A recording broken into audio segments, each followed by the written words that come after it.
Hello, everyone, and welcome to the Winging It F1 podcast. We're going to be talking about Mercedes today because that's what we decided before we came on. I am joined by Mr. Freddie Coates, who's got his first day off in about 10 days, just like me, and someone who stole about 10 of my biscuits the other day. It's Adam Dickinson. How are you both doing? Doing well. I'm enjoying not being at work for the first time since nearly August, but that's fine. August 2020. Adam? I'm doing well as well. I'm craving some biscuits now, you said that, to be fair, but we don't have them, so the show must go on. I've got some KP peanuts, honey roast, best flavour, but I'm not going to be consuming those as the podcast going on, so that would be irresponsible. Other peanuts are available. Such as? Are they? Tesco's own. Morrison. Yeah, I got those from Morrison, so. Yeah. That's a good point, actually. Are there other nut brands that have, KP have a bit of a monopoly on the nuts? So does Kevin Peters. The only nut brand to sponsor 100 team. Well, I suppose, whoever owns KP, don't they have the kind of the sponsorship across the whole series, don't they? Because then you've got like skips and hula hoops and that. Potato snacks. There you go. There we go.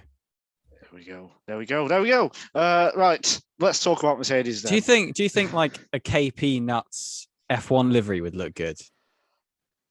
No. It could brown. I think it could be a good like BTCC livery. Yeah. Yeah, but BTCC anything goes, doesn't it? Yeah, they had a Ginster's Cornish pasty livery for Tom Ingram, and that was great. They're based in Aspie de la Jouche. That's only like Ashby de la Zouche. That's only the best sounding name places everywhere. Anywhere. That's not far from my house. That's fun. I didn't know you lived in China.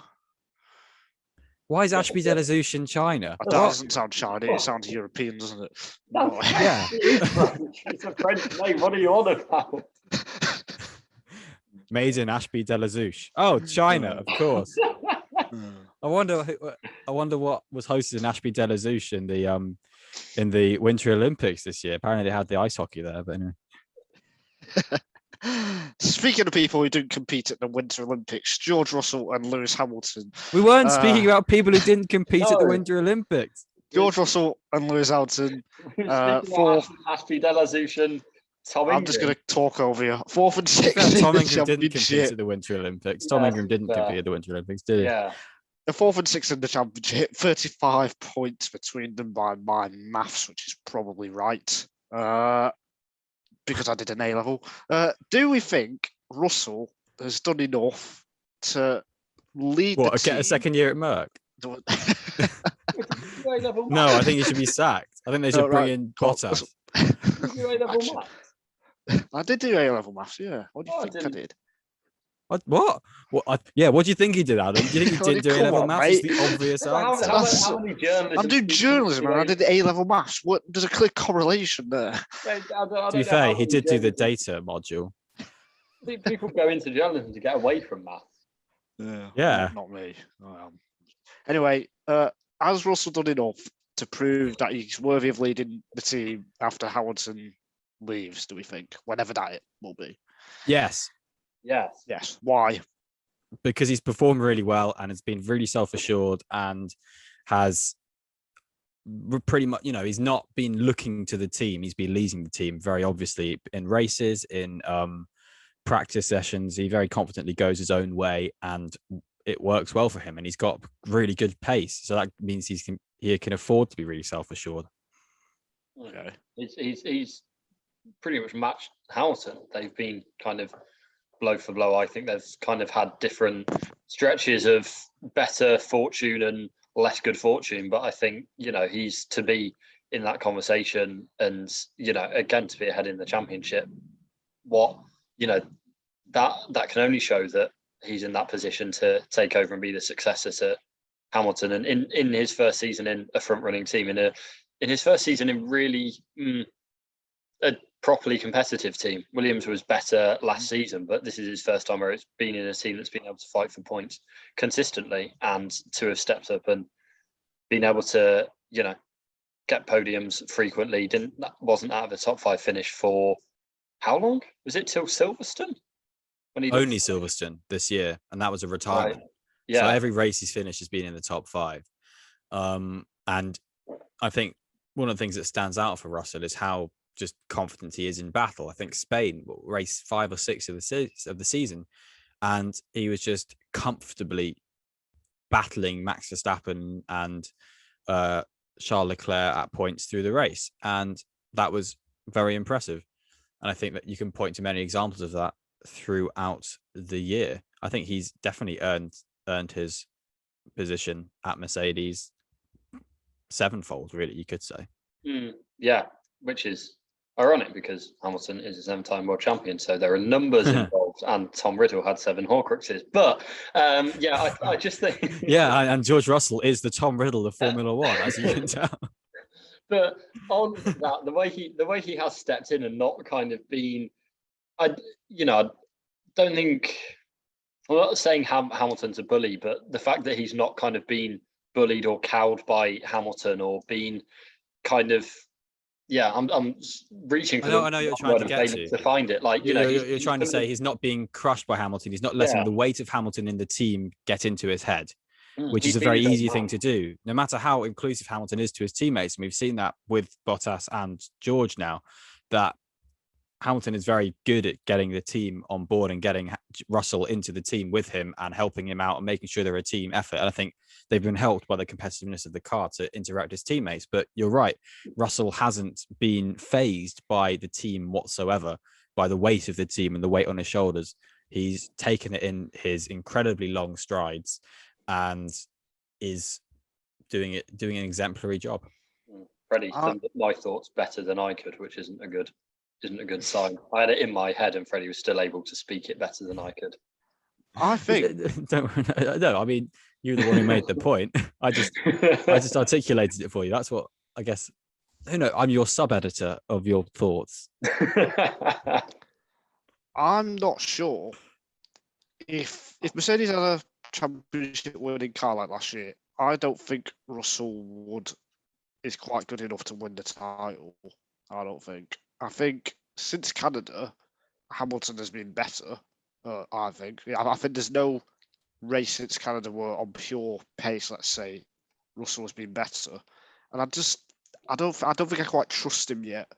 I think that's what it is. Whereas it's like when he was started on the front row at Monza. If that was Hamilton, I'd feel all right, he could, maybe keep up and try and win the race. I know, it's unlikely. But in Russell, I just had none of that kind of trust yet. I just think he's still got to get to Verstappen, who's obviously the benchmark at the moment. I just think he's still missing a little bit. But that said, this season he's been very impressive. That can come with purely being in a championship fight, though. I think. I think Russell really impressed me in GP3 and F2 with the way he just took to a championship fight so easily. And I think what Adam and I have just been discussing about how easy Russell is in this atmosphere, I do think that would stand in his stead and be really high in his attributes in a championship fight. Just the measure of the man and the consistency and general good performance of him. Very high level, not even good is a disservice performance. But I'm just not sure if his consistency at that level is still enough of a level compared to Verstappen and Red Bull. Yeah, I don't think you can tell, to be honest. I think with a car that's consistently half a second off, let's say as an average throughout the year, I think he actually has been there, to be honest. And I think he's not making undue mistakes. I think I don't think you can judge the championship fight of it all, because I think he could be in a position, say, where Verstappen was in sort of 2018, where every move had to be do or die because you wouldn't be able to keep up. But he's not. He's keeping up for the most part, in my opinion, and not doing do or die, not being desperate. So I think that would be very successful in a championship fight, personally. That's a good point. Adam, what do you think what Russell would be like in a championship fight? Obviously, it is hard to say, like Freddie says. Yeah, I think it's really difficult to judge. I mean, to be honest, right now with the form Red Bull and Verstappen are in as a combo, then I don't know kind of anyone. Well, I think there's a very short list of drivers which is really probably one or two who could take it to him. So I don't really think that. I think that's kind of hard to judge right now. So yeah, I'm not. I think it's kind of deep to get into. But if you're looking at, is he the right? If you're saying he's not ready to lead Mercedes, then who is more ready to lead Mercedes after Hamilton retires? I don't think. Well, I think he's ready to lead Mercedes. I just don't think, unless Mercedes have the outright best car, I just don't think he'll win the World Championship. I think he could well fight for it if it's a kind of a level that's similar to 2021. I think he could well fight for it. I think it is very difficult one to kind of figure, because all great champions have kind of not even a handful of rivals who can take it to them. Like Schumacher had what? You had Hill, Raikkonen, and Montoya on a good day, and then Hakkinen and Alonso and Villeneuve, and that was it. Like that's across a 15-year career. Hamilton, you've got Rosberg, Vettel, Verstappen, Alonso. That's about it. And I don't know, Senna, you've got, and Prost, you've got each other. So, and Mansell, really, in that kind of trio there. And that's about it. Like, there's only going to be so many drivers. And I think to even be in the cusp of the conversation for that, I think is excellent. So I don't think you can use it as too much of a detriment. And I do think him, Leclerc, Norris, and Verstappen going down the next few years could well be in a very good position. I think, I've obviously spoken about Norris in the past on this podcast about having a doubt about him because of the way McLaren is and whether he's so suited to that. But that could also be in his favour with an adaptability level like Verstappen and Leclerc that we've seen with cars that they can just pull to another level, which you could throw that into Norris's corner and into Russell's court because of his years at Williams. So I do think if you're factoring it in with that side, I do think he's immensely quick, and I think his race intelligence is above and beyond, to be honest. If you had last year's championship scenario, but with Ferrari and Leclerc instead of Verstappen and Red Bull, and then put Russell into that, I think Russell would. Yeah, it's a lot, but basically, I'm saying I think I definitely back him to go toe to toe with Leclerc. It's then just Verstappen's another level on top of that. So that's just kind of extremely, extremely rarefied air that we're talking at that stage. Yeah. So, yeah. The level Verstappen's at this year, just, I think, to be fair, you could make an argument we put Verstappen last year to shade.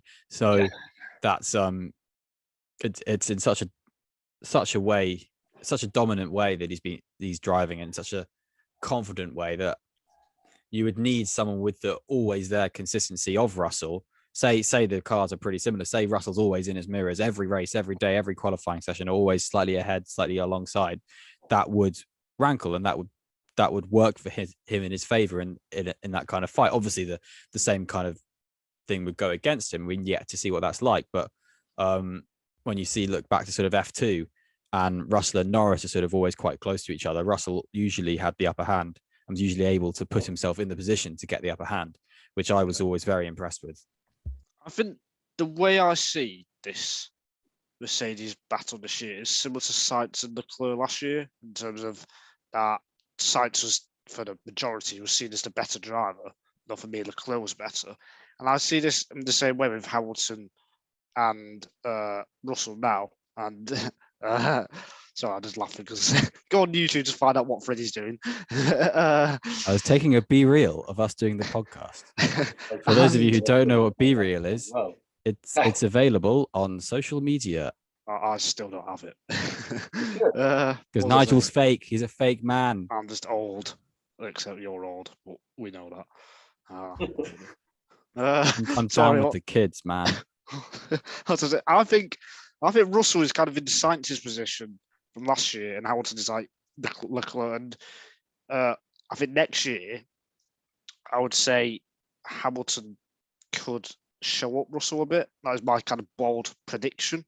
I could be completely wrong, but I just feel a lot has gone against Hamilton this year, and he had to get used to the car, and they were experimenting with the setups, and over the last 5-6 races, that has kind of changed, and I think that I can expect that to continue into next year personally.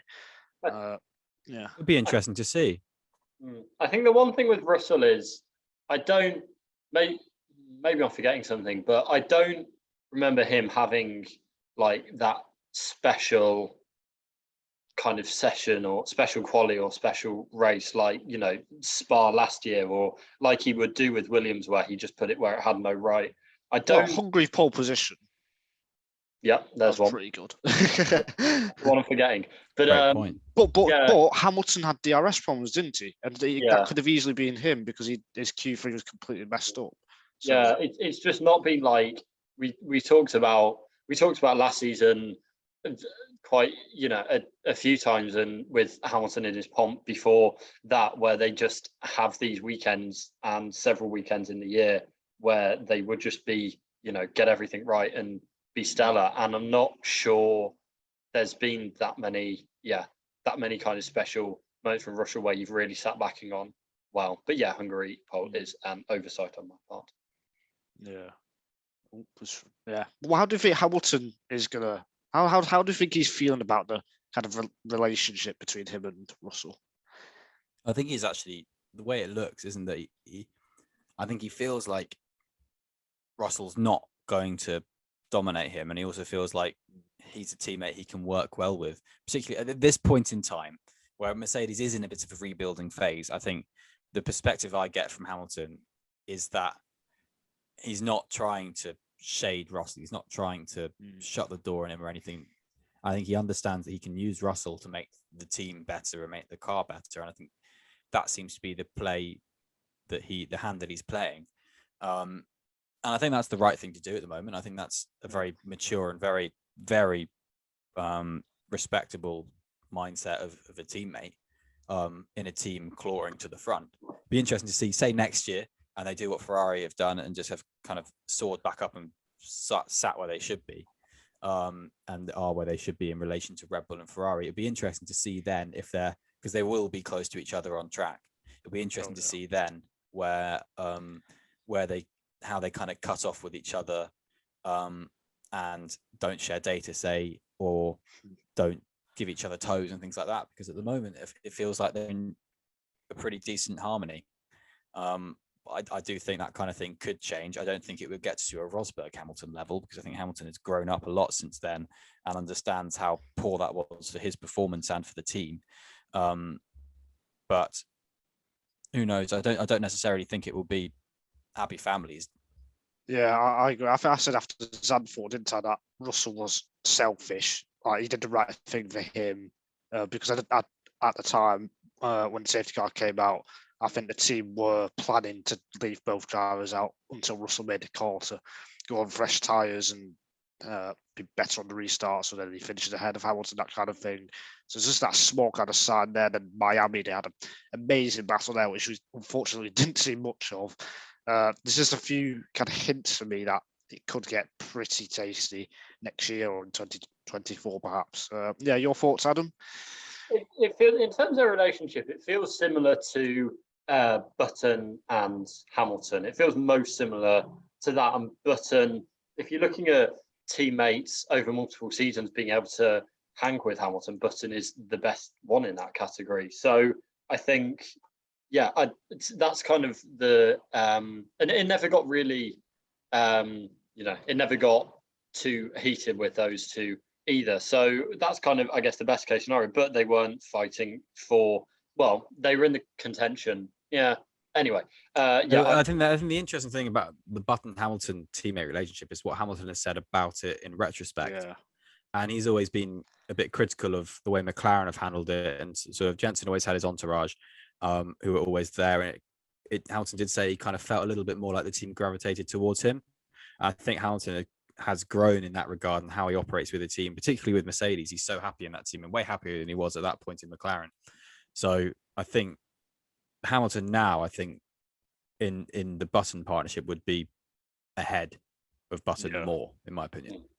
Yeah, he's definitely grown over the last 10 years, 100%. Yeah. But going back to what the original question in this, I do see there being some trouble, like both of you, I do see there being some friction if Mercedes are in that position next year. I can see it maybe being a bit of a Sainz Leclerc thing, but more equal, where I think there's definitely been not complete harmony at Ferrari this season, and I can kind of see something mirrored there rather than the complete combustion of Hamilton Rosberg. So I think it can be Hamilton Rosberg. That's my prediction. Yeah. How long do you think? Oh, go on. It depends if there's another team in it, though. Like if there's another team in it competing, I don't think it will. Well, but Hamilton Rosberg got so intense because they were the only two. Like that was the guaranteed title fight. Whereas I just don't think they'll let it. But get look at to Alonso that and stage. Hamilton 2000. I know there was Spygate and stuff. 2007. And when Vettel, Nigel- Webber. That was Spygate. Vettel, Webber. For only one time, Webber was in the fight for the title. Really, Yeah, Webber's 2010. performance in 2011, 12, and 13 didn't really earn him the shot at the title at all. But there was still such a rankling between him and Sebastian Vettel. So who knows? If they're feuding and you're up against a fully locked and loaded Red Bull and Verstappen, I just don't like the maths don't add up. If there's Merca more sensible, yeah. Merca's sensible enough to make that call. And if there's an equal, like, you know, if there's the same number of races where Mercedes are faster and Red Bull are faster, but then you're splitting it between the two drivers, then Mercedes just aren't going to be in it. So I think if it is the case, then I think it can only get that bad if there is only one thing. And I think going back to the very start of his career with Alonso is an entirely different scenario. You can point to McLaren in the like 2000 around then, where Coulthard and Hakkinen were actually pretty close to each other, and Coulthard was in the championship fight for a lot of that season, and that arguably took away from Hakkinen's fight to Schumacher because Coulthard was in the mix as well.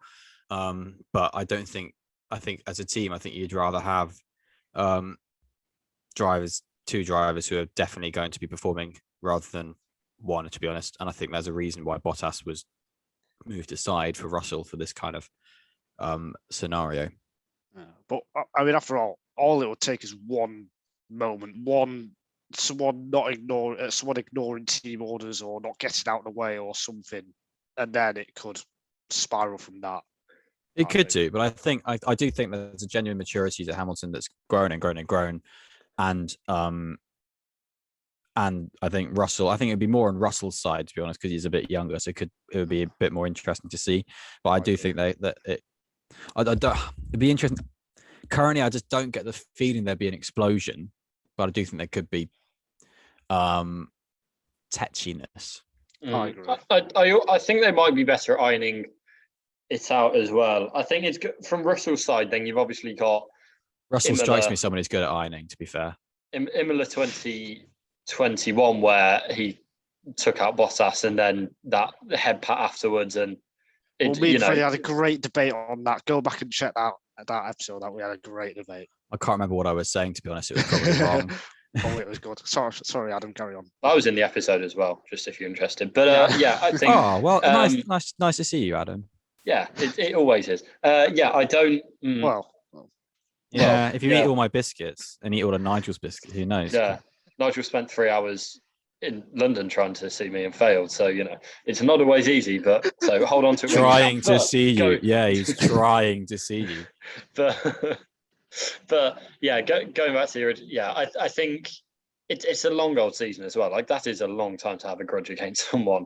Like if something happens at the start, then there is plenty of opportunity to iron it out. There are so many more twists and turns coming these days with 25 odd race seasons. So I just think Merc. Yeah, I just think Merc and 50 Hamilton races a year will be better. Yes, 50 races a year. No, Do a feature race and a want sprint that. race everywhere. No. I'm not doing that. Something just happened to Nigel.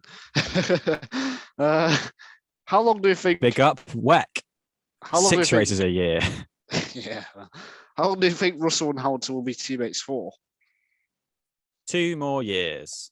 So you think Hamilton will renew his contract for one more year and then go? I guess so. Yeah, just in case people don't know, he's contracted till 2023, and so is Russell.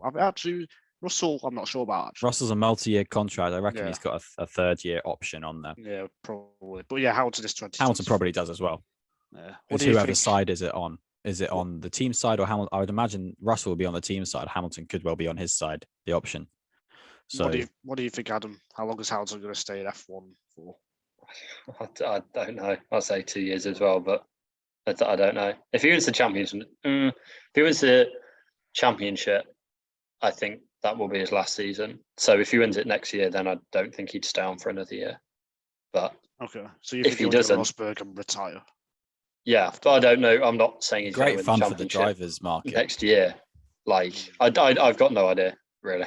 I think he'll race into his 40s. He's 37. He's 38 in January. I think he's loving F1 more than ever. I think he's always renewed himself, and he's obviously still top 3, top 2 driver on the grid. I think he'll be racing into his 40s, so that would take him to what 2025 and beyond. Do you think him and Russell can stay teammates for that long, though? It obviously depends, if they are at the front and how the relationship goes. But he could even change team. Like the whole pecking order could change, and he could suddenly go to if a current midfield team like Alpine or Aston Martin or something, if they suddenly come up, which obviously it doesn't look like happening now, but you never know in 2 or 3 years, he could suddenly change team or something, or if Ferrari fall out or whatever, Yeah, well, I don't see Hamilton having a Alonso style late career. I don't see him enjoying that. Midfield, really. No, he would drop if he would leave. It was the midfield. So that's what I mean. So then, if Mercedes do stay at the top, which isn't, or near the top, which isn't assured by any means, but if they do, and Mercedes is the best option for him, how many years can they go? Can they stay together? Like Hamilton and Button managed 3, so did Hamilton. Hamilton Rosberg managed 4, but 3 at the top. So, I don't think it's just a kind of indefinite thing of them both staying there. That's a good point.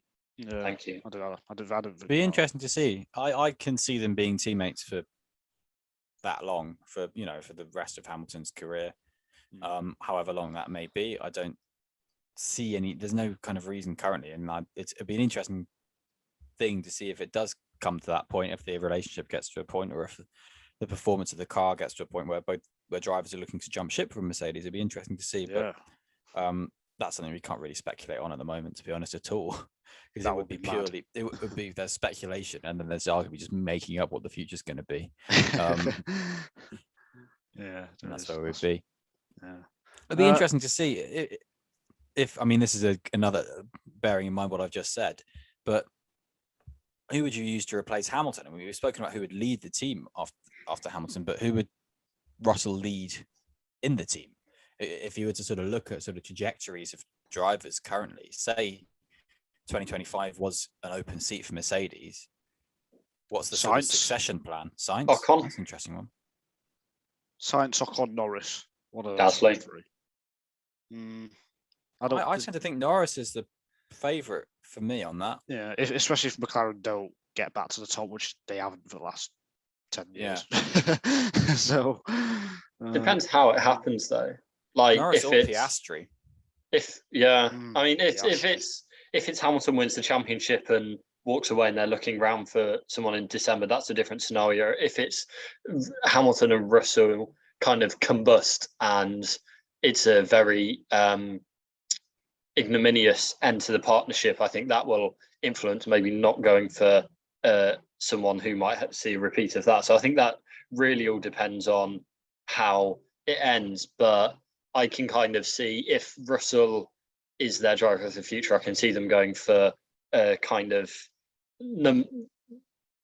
someone who's not that very, very top tier of driver, which is why I put in Ocon and Gasly, someone who isn't really in the conversation as a future world champion, but is someone who's still very good, which is really what they did for Bottas in 2016 going in 17. So that's where I can see it. But I think there are so many variants. Yeah, I agree. Do we think, last thing on Mercedes, do you think they are going to win a race this year? It's looking harder and harder, isn't it?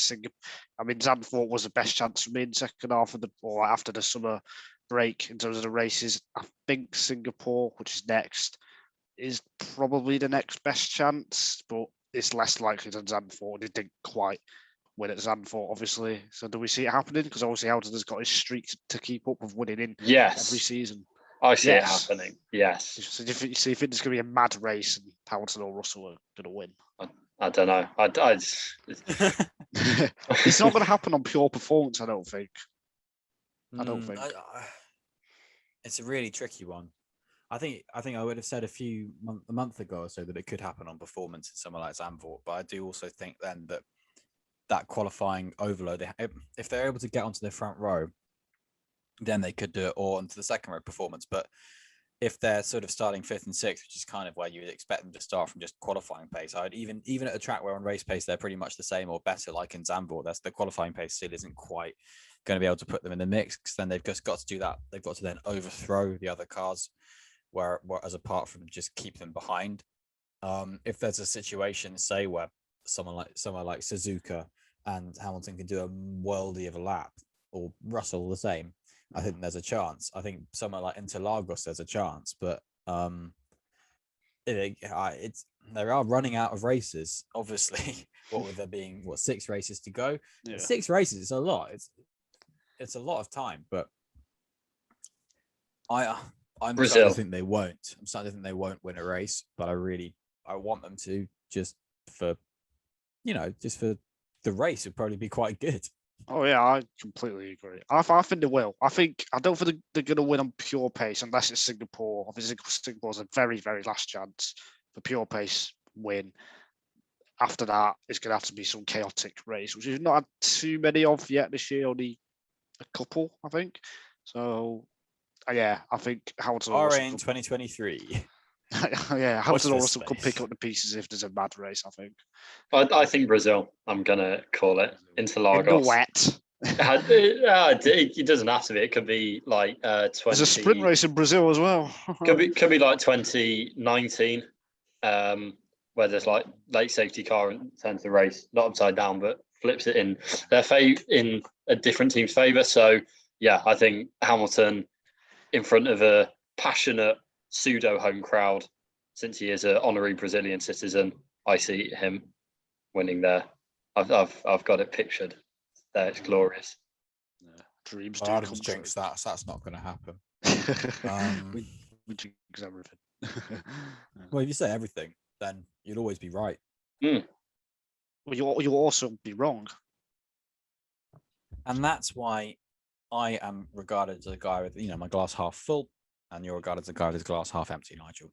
Even though my bottle actually is empty. I've got glasses of water with no eye. Oh God! Well, that brings us to an end for this podcast. This Mercedes talk. Freddie, how can you find our podcast? Oh, you can find it wherever you want. There's so many places you can find this podcast. It's all around. It's amazing. It's like geography. The podcast is all around you. Geography. It's in Sheffield. It's in Coventry. It's in Windsor. It's in Chiswick. It's in Scotland, maybe. Probably not in Scotland. It's everywhere. We have a listener in Paraguay. Yeah. We've got like hello to our Paraguayan listener. We've got like 200 in Singapore, but then when you click on the locations, it just says it's just got 2 places that are 11 and 6. So there's another 184 who are unknown locations, which is fun. I don't know what the situation is there, but if you're a Singaporean listener, please let us know. If you are a listener or a watcher, then where you can listen or watch is right here, because you've been listening or watching right here on YouTube, right here on Spotify, Apple Podcasts, Deezer, Google Podcasts, Stitch. I don't know what it's called. Amazon Music, or somewhere else which Acast has just put us on. Maybe the Acast web player, maybe the Acast phone player, maybe the Acast app. We have a free thing with Acast, a free plan. So they don't give us anything, but it makes it easy for us. It's a very good user interface on Acast, isn't it, guys? Don't you think? Yes, amazing. Yes, it's got the Nigel seal of approval, and that's very hard to get. This podcast doesn't even have the Nigel seal of approval. Oh. It's not got the Nigel zeal of approval though, because Nigel never zeals anything apart from some tennis players. But yeah, Shut up. Nigel, what's the last thing you zealed? Did you do some shoplifting? Did you zeal? No, I did not do any criminal acts. Gemma Braticanu. She lost in the second round yesterday as well. I did the And before we get Slovenia. Nigel cancelled, Nigel was cancelled years ago. But anyway, before we dig Nigel's pit any deeper, God, that could be a weird threat. Anyway,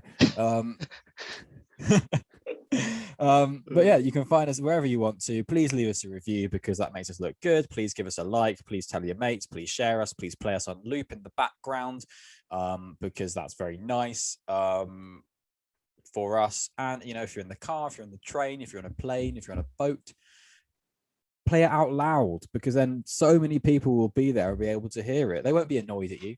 It's not an annoying thing when someone doesn't have headphones on in public, especially when they're being told about just a fantastic podcast. Right, if you're listening to it in that scenario, right now I'm going to say hello to everyone who's listening. Hello, random people who aren't listening to this podcast. It's called the Winging It F1 podcast. Go and listen to it. You won't be disappointed. There we go. Thank you very much for advertising us, listener, in that fun, wild way. I bet you got a kick. Happy birthday, Freddie, for Monday, just before this is released as well. Tuesday, Tuesday, not Monday. Yeah. Tuesday. I'm bigger than the Queen, and you're not the Queen. Yeah, my birthday isn't the Queen's funeral, thankfully. Yeah, sorry, Tuesday. Yes. But yeah. Yes, thank you very much, Nigel. That's very kind of you. I'm sure, as all the listeners up to date with the running joke will be aware, I will be 406. Half as quite fun if you went through it. And I look great for it, don't I? all of the times we've overestimated Freddie's age. How old would he be cumulatively? That makes it sound like you're genuinely thinking it could be the age, like that is not a running joke. Overestimating. Is it a running joke? I didn't. Nigel, is it a running joke for you? I didn't realise.